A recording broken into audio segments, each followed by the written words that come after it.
Kisa kuhusiana na mauaji ya mwanamitindo na mrembo Starlet Wahu ambacho kilitokea karibia siku 3 ambazo zimepita kimekuwa kikigonga vyombo vya habari, hasa uchunguzi ukiendelea kuhusiana na wale ambao wamekuwa aswa kwa yule ambaye amekuwa ni mshukiwa mkuu katika kesi.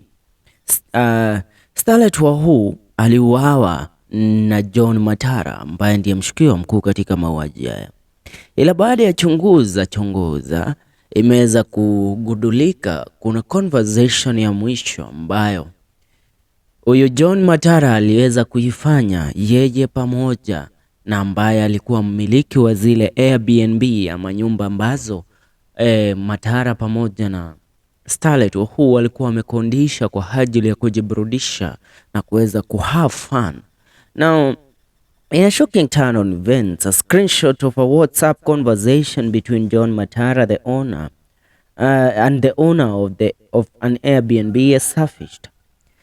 Now, this is shedding light on a tragic incident that unfolded on January 4th. Matara had checked into the Papino apartment in South Bay with Starlet Wahu.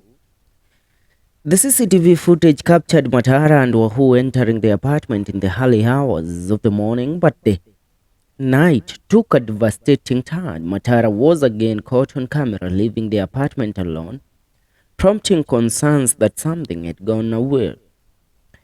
The 34-year-old man was later traced to Baghdadi Hospital where he was receiving medical attention. According to police reports, Matara allegedly stabbed Wahu in the head and died, leading to her bleeding to death in the apartment. A lifeless body was discovered on the floor in a pool of blood. Now, disturbingly leaked WhatsApp messages sent by Matara to the Airbnb owner depict a desperate situation. Matara confessed to having a heated argument with his girlfriend and claimed to have left her locked inside the house. He urgently requested the Airbnb owner to retrieve the keys from a security guard and rush to the apartment. Now, quoting him, "Shit happened. I left the house in panic and locked my girlfriend inside. She is not in good condition. It is quite disturbing. The key is with the watchman. I could not see the caretaker," Matara explained in the messages.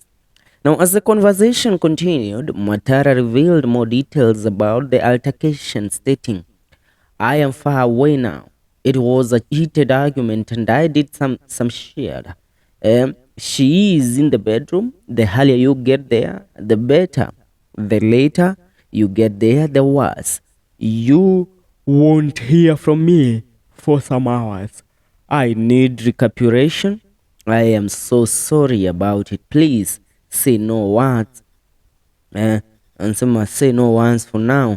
"You have no idea how much we have fought all night, but no property is damaged. Thanks for everything."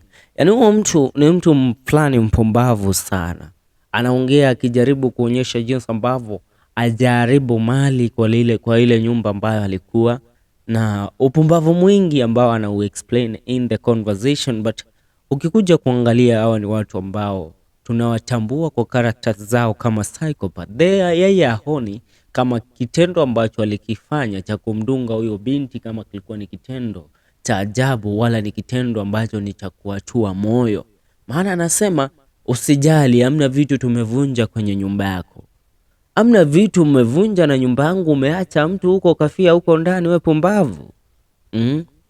Now, tukiendelea, anasema the chilling messages paint a grim picture of the events leading up to the Wahu's tragic death, leaving both the Airbnb owner and the public in shock. Investigations are ongoing and authorities are working to piece together the sequence of events that led to this horrifying outcome. Now, mtaniruhusu kidogo niongee kwa sababu what Matara did, if Starlet angepata kufikishwa hospitali mapema, ubinti angekuwa hai. Umpumbavu na muoga wa mtu, maana ni mwanaume muoga fulani hivi, pumbavu ya mtu, alimdunga Starlet, lakini yeye alikimbisha manyunguruzi ya kwake, makia kwake huko hospitali aende akatibiwe. akapewe medical attention, ila amemwacha binti wa wenyewe akiwa na bleed. And to make the matters worse, maana Starlet alifia kwa mlango. Angepata nafasi ya kutoka nje, angeweza kuita aweza kupewa msaada, but jamaa alitoka akamlock from the outside na akabeba funguo akakwenda nazo kule akakwenda nazo kule chini akamwachia watchman. So Starlet alijaribu kabisa, she was a fighter. Hata kama watu wanamtukana, this woman was a fighter, she tried, akapambana jinsi awezavyo, lakini you know what, at the end of the day damu yake kwa mwili ilikuwa ishakuwa drained and she gave up on it. Akaenda hivyo akasafiri.